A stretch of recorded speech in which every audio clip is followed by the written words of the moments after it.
भारत में बहुत सारी कार कंपनियां हैं जो कार बनाकर बेचती हैं, जैसे टाटा, हुंडई, महिंद्रा, किया और ऐसे और भी बहुत सारी कार कंपनीज हैं। भारत का हर आम नागरिक किसी न किसी कार कंपनी का दीवाना है। इन कार कंपनी के अलावा भारत की एक ऐसी कार कंपनी है जो भारत के आम नागरिकों से ज्यादा जुड़ी है, जिस पर लोग बहुत भरोसा करते हैं, और वो कंपनी है मारुति सुजुकी। मारुति सुजुकी भारत की नंबर 1 कार कंपनी में से एक है। मारुति सुजुकी भारत में सबसे ज्यादा कार बेचने वाली कंपनी है। आज के इस वीडियो में हम जानेंगे कि मारुति सुजुकी इतनी सक्सेसफुल कंपनी कैसे बनी, इसका इतिहास क्या है। वीडियो शुरू करने से पहले एक बार फिर स्वागत है हमारे YouTube channel village tech talk में। चैनल को सब्सक्राइब करें, वीडियो को लाइक और शेयर जरूर करें। तो वीडियो शुरू करते हैं। मारुति की शुरुआत 16 नवंबर 1970 में हुई थी, जो उस समय Maruti technical service private limited के नाम से जानी जाती थी। ये कंपनी स्वदेशी मोटर कार के डिजाइन, निर्माण और दूसरे भागों को असेंबल करने की तकनीकी जानकारी प्रदान करती थी। 1971 में मारुति को कंपनी एक्ट के तहत रजिस्टर किया गया और इसका नाम मारुति लिमिटेड कर दिया गया। संजय गांधी मारुति के पहले प्रबंधन निर्देशक बनाए गए थे। कंपनी का उद्देश्य पूर्ण स्वदेशी कार का निर्माण करना था, जो आम आदमी तक पहुंच सके, लेकिन इसके बाद भी कंपनी कोई कार लॉन्च नहीं कर सकी। संजय गांधी ने इस कंपनी को आगे बढ़ाने का बहुत प्रयास किया। इसी के लिए उन्होंने जर्मन कार कंपनी वॉक्सवैगन से करार किया, लेकिन उस समय भारत में इमरजेंसी लगी हुई थी, जिसके कारण जर्मन कंपनी ने इसमें कोई रुचि नहीं दिखाई, जिससे कंपनी को और घाटा हुआ। आगे साल 1970 में हुए लोकसभा चुनाव, जिसमें कांग्रेस की हार हो गई थी और जनता पार्टी की नई सरकार बनी। इस नई सरकार ने मारुति लिमिटेड को बंद करने की कार्रवाई शुरू कर दी, जिससे इसकी संपत्ति को बेचकर कर्ज का भुगतान किया जा सके। साल 1980 और 1981 संजय गांधी की मृत्यु के बाद भारत की कांग्रेस सरकार ने मारुति लिमिटेड को नुकसान से बचाने के लिए मारुति उद्योग का सहारा लिया, जिसे डॉक्टर वेंकटरमन कृष्णमूर्ति ने शुरू किया था। 1982 में मारुति उद्योग ने जापानी कंपनी सुजुकी से करार करके एक साथ काम करने का फैसला किया। उस समय मारुति जापान से कार इंपोर्ट कर भारत में बेचती थी। कार को जापान से इंपोर्ट करने के कारण उसका कॉस्ट कुछ ज्यादा ही हो जाता था।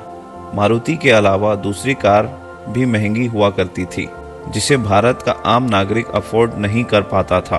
तब मारुति ने सोचा कि भारत में एक ऐसी कार बनाई जाए जो सस्ती भी हो और जिसे हर आदमी खरीद सके।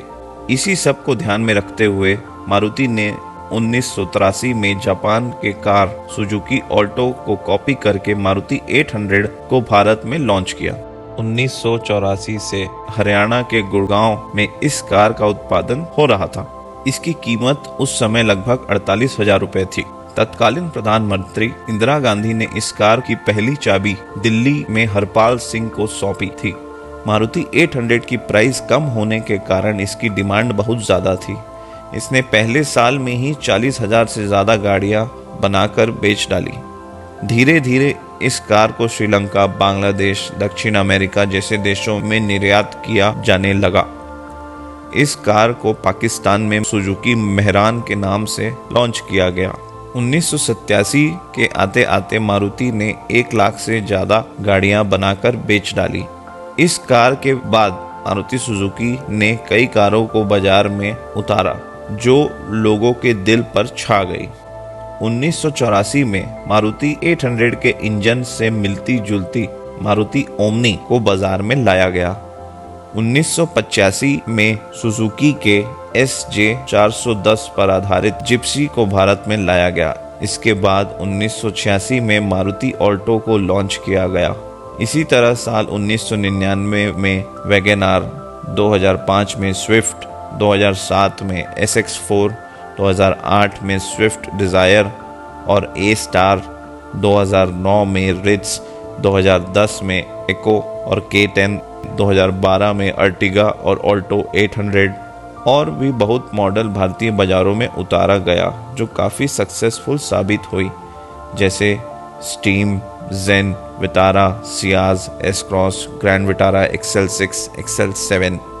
आज के टाइम में मारुति काफ़ी सक्सेसफुल कंपनी है। साल 2000 में मारुति सुजुकी कस्टमर सेवाओं के लिए कॉल सेंटर शुरू करने वाली पहली कंपनी थी। मारुति सुजुकी का वर्तमान मुख्यालय नेल्सन मंडेला मार्ग, दिल्ली में स्थित है।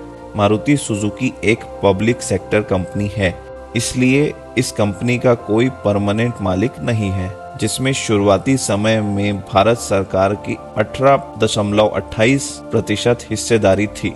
लेकिन 1992 में सुजुकी ने अपनी हिस्सेदारी बढ़ाकर 50% कर ली। भारत सरकार और सुजुकी की हिस्सेदारी में बदलाव होते रहे। फिर साल 2007 में भारत सरकार ने मारुति की सारी हिस्सेदारी भारतीय वित्तीय संस्थानों को बेच दी। अब भारत सरकार की इस कंपनी में कोई हिस्सेदारी नहीं है। वीडियो देखने के लिए धन्यवाद।